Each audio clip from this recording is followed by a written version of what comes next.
Hello friends, इस channel पर आपको बिहार बोर्ड के जितने भी गेस्ट पेपर है सभी के मटेरियल प्रोवाइड किए जाएंगे। आप प्लीज़ चैनल को सब्सक्राइब करें, वीडियो को ज़्यादा से ज़्यादा लाइक और शेयर करें। तो आज हम 2 हॉराइजन्स का पूरा क्वेश्चन आंसर करने वाले हैं। हॉराइजन्स का मतलब होता है क्षितिज, यानी ऐसी रेखा जहाँ पे ऐसा लगता है कि धरती और आकाश मिल रहे हों। What did the mother feel about her daughter? माता अपने पुत्री के बारे में क्या सोचती है? तो आंसर होगा कि माता जी बहुत ही खुश हो जाती है जब उन्हें अपने डॉटर का लेटर मिलता है, क्योंकि ये जो पत्र था ये बेटी ने बहुत दिनों के बाद लिखा था। एक लंबे अरसे के बाद उन्हें यह पत्र मिला था। Point out the features of the 2 letters in terms of their format, language and tone. ये जो 2 लेटर्स हैं, एक बेटी ने अपनी माँ को लिखा और फिर माँ ने अपनी बेटी को लिखा था। उनके फॉर्मेट में क्या अंतर है, उनकी भाषा में क्या अंतर है और उनका टोन क्या है?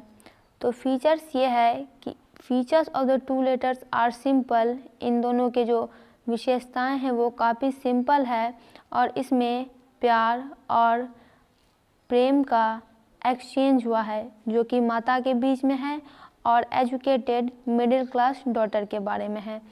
लैंग्वेज की फॉर्मेट ओल्ड है, यानी पुराने स्टाइल से लिखी गई है। भाषा बहुत ही सिंपल है। डॉटर का टोन रिएक्शनरी है, यानी प्रतिक्रियावादी है। उसके साथ कुछ हुआ है जिससे कि वो प्रतिक्रिया दे रही है। लेकिन माताजी का टोन सजेस्टिव है, यानी वो सजेस्ट कर रही है, उन्हें कुछ बता रही है, निर्देश दे रही है। How does the mother analyse the situation? Analyse यानी जांच पड़ताल।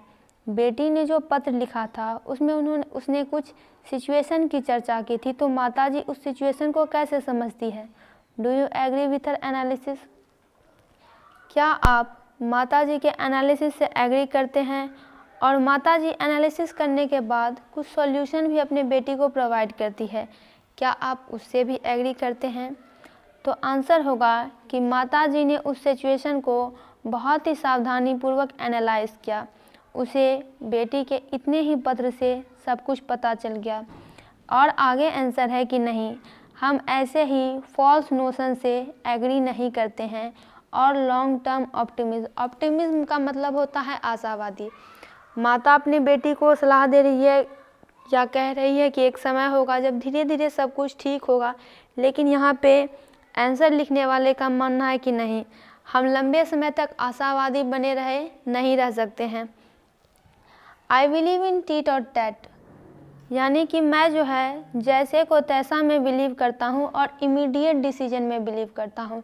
यानी अगर जो कुछ अभी हुआ उसका फैसला अभी ही होना चाहिए, हम उसके लिए इंतज़ार नहीं कर सकते हैं 10 साल 20 साल, ऐसे नहीं। आई बिलीव गर्ल्स और women must be inspected in every house and contemporary society.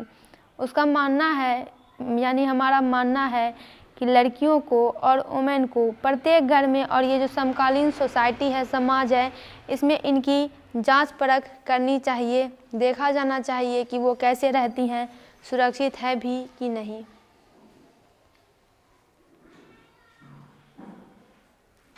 आगे है, it was only your existence inside me that made me laugh on, why does the daughter say so, what does seem by laughing on. लड़की कह रही है ये तुम्हारा अस्तित्व ही है जो कि मेरे अंदर है, जो कि मुझे अब हंसाता है। लड़की ऐसा क्यों कहती है? और लाफिंग ऑन यानी हंसती है, इससे उसका क्या मतलब है? लाफ का मतलब यहाँ पे है मिस्टीरियस, यानी रहस्यमयी तरीके से यहाँ लाफ का प्रयोग किया गया है। बेटी को अपने ससुराल में बहुत ही एडवर्स यानी विपरीत परिस्थितियों का सामना कर रहा है। कैसे भी करके, चूँकि उसे काफ़ी दुख हो रहा है वहाँ पे, कैसे भी करके वो खुद को मनाती है, क्योंकि उसे अपनी माँ की याद आ जाती है कि मेरी माँ कैसी थी, कितनी सिंपल थी, उसकी जो उसने मुझे सिखाया वो कैसा था और मेरी माँ की ऐसी थी। ये सब सोच के वो बस हंस लेती है। Wise daughter filled with a sense of weariness and emptiness. Weariness यानी थक चुकी है, टायर्ड हो चुकी है, बोर हो चुकी है। इम्पटीनेस यानी खालीपन।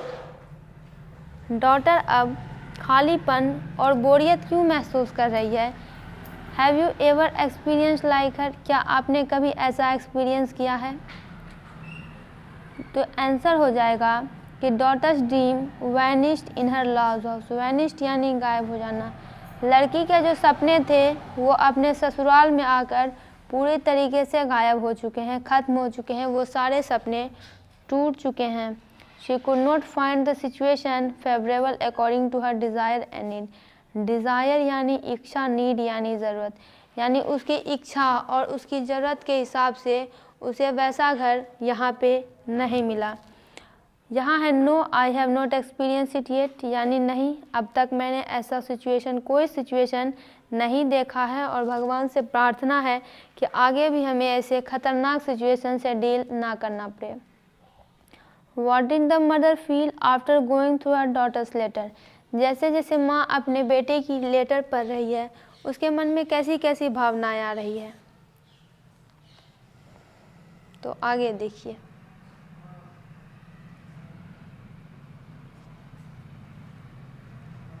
आगे है mother felt very happy after reading her daughter letter. जैसे ही उसने अपने बेटी के पत्र पढ़े माता जी बहुत खुश हो गई, क्योंकि पत्र जो है काफ़ी समय के बाद बेटी के द्वारा लिखा गया था। उसने अपनी बेटी को आशावादी होने का उपदेश दिया, हाई ऑप्टिमिज्म यानी बहुत उच्च आशावादी होने की सलाह दी। उसने बोला उसे कि I believe you can touch the horizon of that infinite, कि मैं विश्वास करती हूँ कि तुम अनंत के उस क्षितिज को छू पाओगी। क्षितिज वह रेखा होती है जहाँ पे धरती और आकाश मिलता है, ऐसा प्रतीत होता है। Sketch the character of the mother, how far does your mother resemble her. Mother का कैरेक्टर स्केच लिखना है। कैरेक्टर स्केच में उसके गुण, दोष, ये सारे चीज़ लिखे जाते हैं। Mother in this story is a sensible lady. इस स्टोरी में जो माँ है वो बहुत ही संवेदनशील औरत है। उसने अपने जीवन में कई सारी कठिनाइयों का सामना किया है। वह भगवान में विश्वास रखती है और यह मानती है कि प्रत्येक चीज़ तभी होता है जब भगवान चाहते हैं। वो जीवन की गुणवत्ता को जानती है और फुलफिलमेंट यानी तृप्ति की लिमिटेशन को जानती है, उसकी कमियों को जानती है। इसीलिए वह अपने बेटी को कह रही है कि थकने और वो उब जाने की ज़रूरत नहीं है। वह अपने डॉटर को कहती है कि तुम धैर्य रखो और जो तुम्हारी इच्छाएं हैं उसको लिमिट में रखो। ये आगे है कि माई मदर ऑल्सो रिसेंबल्स हर। मेरी माँ भी बिल्कुल वैसी ही है। मेरी माँ भी मुझे अपने लिमिट में ही अपने सारे काम करने को कहती है। जैसा कि हम हैं उसी हिसाब से हमें अपना बेस्ट देना चाहिए। आगे है comment on the bond between the mother and her daughter. माता और बेटी के बीच में प्रेम संबंध कैसा है, उन दोनों के बीच रिलेशन कैसा है। तो उन दोनों के बीच का जो बॉन्ड है, जो धागा है, वो काफ़ी मजबूत है। वो एक दूसरे से बहुत ज़्यादा प्यार करते हैं। In her old age the mother finds her daughter as a child. अब माँ काफ़ी बूढ़ी हो चुकी है, लेकिन फिर भी इस उम्र में भी वह अपनी बच्ची को अपनी बेटी को एक छोटी बच्ची ही मानती है। डॉटर वही सब बातें वर्णन करती है जो उसने अपनी माँ से सीखी है। माता जो है एक पारंपरिक इंडियन वुमेन है, जबकि उसकी बेटी एक आधुनिक महिला है। वो अपनी माँ को लेटर लिखती है कि अपने माइंड में जो तृप्ति होती है, जो फुलफिलमेंट होती है, वो उसको प्राप्त करने में फेल रही है, असफल हो गई है। What picture of the status of women is represented in two horizon। यानी किसी भी समाज में महिला की क्या स्टेटस है, वो क्या डिस्क्राइब किया जाए, इस स्टोरी में कैसे डिस्क्राइब किया गया है। क्या आप इन दोनों के बीच में कोई जनरेशन गैप में कुछ अंतर देखते हैं, जीवन जीने के दोनों के तरीके कैसे कैसे हैं। तो यहाँ पे क्या कहा जा रहा है कि महिलाओं की जो स्टेटस होती है बहुत ही सामान्य वे में इस स्टोरी में दिखाया गया है। दो मेन स्पॉट्स हैं। पहला तो ये कि जो बेटी है वो समाज के बंधन में बंधना नहीं चाहती है, जबकि माँ उसे कहती है कि स्टोइक पेशेंस यानी तुम स्थिरता के साथ और धैर्य के साथ हर चीज़ को सहो। नेक्स्ट स्पॉट ये है कि उसकी बेटी की जो ये अप्रोच है, वो जो आगे बढ़ रही है, वो काफ़ी रियलिस्टिक है। वो झूठे सपनों में बंध कर नहीं रहना चाहती है, लेकिन माँ जानती है कि अगर आप आशावादी रहते हैं तो एक न एक दिन ऐसा ज़रूर आएगा जब सब कुछ ठीक हो जाएगा। और ये भी कहा जा रहा है यहाँ कि मॉडर्न एज के जो बच्चे होते हैं वो ना स्थिर भी नहीं होते हैं और आशावादी भी नहीं होते हैं। What are the mother advised her daughter? Mother अपने डॉटर को क्या सलाह दे रही है, क्या एडवाइस कर रही है? तो माता जी अपने पुत्री को कह रही है कि circle of fulfilment is always limited. ये जो तृप्ति का जो सर्किल होता है वो हमेशा लिमिटेड होता है, जबकि अनफुलफिलमेंट यानी अतृप्ति बढ़ती जाती है, बाउंडलेस होती है, इसकी कोई सीमा नहीं होती। I don't know my self how far is the reach of that boundlessness. उसकी माता जी खुद भी नहीं जानती है कि इसमें ये कितना बाउंडलेसनेस है। और माता जी बिलीव करती है कि तुम जो है अनंत के जो उस क्षितिज है उसको ज़रूर छू पाओगी, वहाँ तक ज़रूर पहुँच पाओगी। Deeper the measure of unfulfilment यानी कि अतृप्ति का प्रमुख भाग जितना गहरा होगा आपकी तृप्ति उसके उतने ही करीब होगी। तो यहाँ पे माता अपनी पुत्री को एडवाइस कर रही है। Was the narrator guilty about living his girlfriend? तो ये जो क्वेश्चन है ये लव डिफाइल से है।